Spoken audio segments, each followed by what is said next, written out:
ಸಾಗರ ಪಟ್ಟಣದ ಇತಿಹಾಸ ಪ್ರಸಿದ್ಧ ಮಾರಿಕಾಂಬಾ ಜಾತ್ರೆಯು ತನ್ನ 9 ದಿನಗಳ ಭಕ್ತಿ ಮತ್ತು ಸಂಭ್ರಮದ ಪಯಣವನ್ನ ಪೂರ್ಣಗೊಳಿಸಲು ಸಿದ್ಧವಾಗಿದೆ. ಫೆಬ್ರವರಿ 11, 2026ರ ಬುಧವಾರದಂದು ತಾಯಿ ಮಾರಿಕಾಂಬಾ ದೇವಿಯನ್ನ ವೈಭವಯುತವಾಗಿ ರಾಜಬೀದಿ ಉತ್ಸವದೊಂದಿಗೆ ವನಕ್ಕೆ ಬಿಡುವ ಕಾರ್ಯಕ್ರಮದ ಮೂಲಕ ಈ ಮಹಾಜಾತ್ರೆಯು ಸಂಪನ್ನಗೊಳ್ಳಲಿದೆ. ಬುಧವಾರ ರಾತ್ರಿ ಸಾಗರ ನಗರದ ಪ್ರಮುಖ ರಸ್ತೆಗಳಲ್ಲಿ ಶ್ರೀ ಮಾರಿಕಾಂಬಾ ದೇವಿಯ ಮೂರ್ತಿಯ ಭವ್ಯ ಮೆರವಣಿಗೆ ನಡೆಯಲಿದೆ. ವನಕ್ಕೆ ಬಿಡುವ ಕಾರ್ಯಕ್ರಮದ ಹಿನ್ನೆಲೆಯಲ್ಲಿ ಬುಧವಾರ ಬೆಳಗ್ಗೆಯಿಂದ ಮಧ್ಯಾಹ್ನ 3 ಗಂಟೆಯವರೆಗೆ ವಿಶೇಷ ಪೂಜೆಗಳು ಮತ್ತು ವಿಐಪಿ ದರ್ಶನಕ್ಕೆ ಅವಕಾಶ ಕಲ್ಪಿಸಲಾಗಿದೆ. ಈ ಅವಧಿಯ ನಂತರ ಕೇವಲ ಒಂದು ಸರತಿ ಸಾಲಿನಲ್ಲಿ ಸಾಮಾನ್ಯ ಭಕ್ತರಿಗೆ ಮಾತ್ರ ದರ್ಶನಕ್ಕೆ ಅವಕಾಶ ನೀಡಲಾಗುವುದು. ಮಧ್ಯಾಹ್ನ 3 ಗಂಟೆಯ ನಂತರ ಪೂಜಾ ಸಮಿತಿ ಮತ್ತು ರಥೋತ್ಸವ ಸಮಿತಿಯ ಸದಸ್ಯರನ್ನ ಹೊರತುಪಡಿಸಿ ಯಾವುದೇ ಸಮಿತಿಯವರಿಗೆ ದರ್ಶನಕ್ಕೆ ಅವಕಾಶವಿರುವುದಿಲ್ಲ ಎಂದು ಸ್ಪಷ್ಟಪಡಿಸಲಾಗಿದೆ.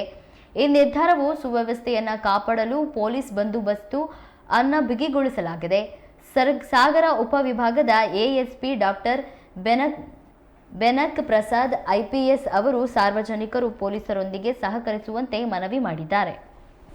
ಮಾರಿಕಾಂಬಾ ವ್ಯವಸ್ಥಾಪಕ ಸಮಿತಿಯಿಂದ ನಾಗೇಂದ್ರ ಮಾತಾಡ್ತಿದ್ದೀವಿ. ಈ ಕೊನೆಯ 11ನೇ ತಾರೀಕು ಶ್ರೀ ಮಾರಮ್ಮನ ವನಕ್ಕೆ ಬಿಡುವ ಕಾರ್ಯಕ್ರಮ ಇರ್ತದೆ. ಆ ಕಾರಣದಿಂದ ಪೊಲೀಸ್ ಬಂದೋಬಸ್ತು ತುಂಬ ಸಹಕಾರ ಬೇಕಾಗಿರ್ತದೆ. ಆದ್ರಿಂದ ನಾಳೆ ದಿನ ಯಾವುದೇ ಪೂಜಾ ಪಾಸು, ಆಮೇಲೆ ವಿಶೇಷ ಪೂಜೆ, ಆಮೇಲೆ ಬ್ಯಾಡ್ಜ್ಗಳು ಎಲ್ಲದೂ ಸಹ 3 ಗಂಟೆವರೆಗೆ ಕ್ಲೋಸ್ ಆಗುತ್ತೆ. ಆಮೇಲೆ ಕಾಮನ್ ಕ್ಯೂ ಇರುತ್ತೆ. ಕಾಮನ್ ಕ್ಯೂ ಯಾರು ಬೇಕಾದ್ರೂ ದರ್ಶನ ಮಾಡ್ಬೋದು. ತಾಯಿ ಎಂಶವರಿಗೆ ಸಿಂಗಲ್ ಲೈನ್ ಇರುತ್ತೆ. ಅದೆಲ್ಲರೂ ಸಹಕರಿಸ್ಬೇಕು. ನಮ್ಮ ಸಂಬಂಧಿಕರು, ನಮ್ಮ ಇವರು, ನಮ್ಗೆ ಬಿಡಿ, ಅವ್ರಿಗೆ ಬಿಡಿ, ವಿಐಪಿ ಬಿಡಿ, ಎಲ್ಲರಿಗೂ ಹೇಳಿ ಸಿಂಗಲ್ ಕಾಮನ್ ಕ್ಯೂ ಇರುತ್ತೆ. ಅದಕ್ಕೆಲ್ಲರೂ ಇಡೀ ಸಾಗರದಲ್ಲಿ ಸಹಕರಿಸ್ಬೇಕಂತ ನಾವು ಕೇಳ್ಕೊಂತ ಇದ್ದೀವಿ. ಎಲ್ರಿಗೂ ನಮಸ್ಕಾರ. ಈ 11ನೇ ತಾರೀಕು ಏನು ಬುಧವಾರ ಮಾರಿಕಾಂಬಾ ಜಾತ್ರೆದು ಲಾಸ್ಟ್ ಡೇ ಇರೋದ್ರಿಂದ ಅವತ್ತಿನ ದಿನ ರಥೋತ್ಸವ ಇರುತ್ತೆ ಸಾಗರದ ಮುಖ್ಯ ರಸ್ತೆಯಲ್ಲಿ.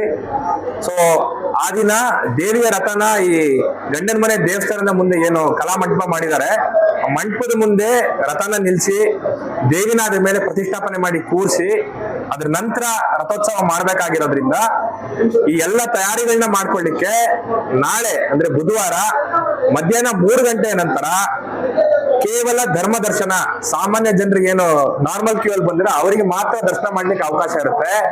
ಯಾವುದೇ ರೀತಿಯ ವಿಶೇಷ ಪೂಜಾ ಪಾಸು, ವಿಐಪಿ ಟಿಕೆಟ್ಸ್, ಮತ್ತೆ ಇನ್ಯಾವುದು 1200 ರೂಪಾಯಿ ಟಿಕೆಟ್, ಮತ್ತೆ ಸಾದಾ ಬ್ಯಾಡ್ಜ್ ನಾವು ದೇವಸ್ಥಾನದ ಸಮಿತಿಯ ಮೆಂಬರ್ಸ್ ಅಂತ ಹೇಳ್ಕೊಂಡು ಬೇರೆ ಯಾರೇ ಕೂಡ ಬಂದ್ರು ಕೂಡ ಅವರು ಬಂದ್ರು ಕೂಡ ಮತ್ತೆ ಅವ್ರ ಜೊತೆ ಯಾರಾದ್ರೂ ಅವ್ರ ಏನೋ ರಿಲೇಟಿವ್ಸ್ ಗೊತ್ತಿದ್ದವ್ರನ್ನ ಕರ್ಕೊಂಡ್ ಬಂದ್ರು ಕೂಡ ಅವ್ರು ಯಾರಿಗೂ ಕೂಡ ಆಕ್ಸೆಸ್ ಇರೋದಿಲ್ಲ. ದಯಮಾಡಿ ಎಲ್ರಿಗೂ ಒಂದು ವಿನಂತಿ ಅಂಡ್ ಇದೊಂದು ಏನೋ ಅವೇರ್ನೆಸ್ ಕೂಡ. ಏನೇ ದರ್ಶನ ಮಾಡಿಸೋದಿದ್ರು ವಿಐಪಿ ಪಾಸು, ಮತ್ತೊಂದು ಮತ್ತೆ ಈ ರೀತಿಯಾದ ಆಡಳಿತ ಸಮಿತಿಯವರ ಪಾಸು, ಪೂಜಾ ಸಮಿತಿ ಪಾಸು, ಅವೆಲ್ಲವೂ ಕೂಡ ನಾಳೆ ಮಧ್ಯಾಹ್ನ 3 ಗಂಟೆ ಒಳಗಡೆ ಮಾಡ್ಕೊಳ್ಬೇಕು.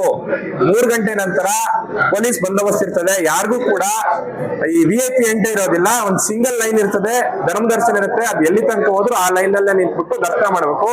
ಇದಕ್ಕೆ ಕಾರಣ ಈ ಬ್ಯಾರಿಕೇಡಿಂಗ್ ಎಲ್ಲ ತಕೊಂಡು ರಥನ ತಗೊಂಡ್ಬರ್ಲಿಕ್ಕೆ ವ್ಯವಸ್ಥೆಗಳನ್ನ ಮಾಡ್ಕೋಬೇಕಾಗಿದೆ. ಆ ಕಾರಣದಿಂದ ಸಾರ್ವಜನಿಕರೆಲ್ಲರೂ ಮತ್ತೆ ಸಮಿತಿಯ ಸದಸ್ಯರು, ದೇವಸ್ಥಾನದ 20 ಸಮಿತಿಯ ಮೆಂಬರ್ಗಳಿದ್ದಾರೆ, ಅವರೆಲ್ಲರಲ್ಲೂ ಕೂಡ ಇದೊಂದು ರಿಕ್ವೆಸ್ಟ್.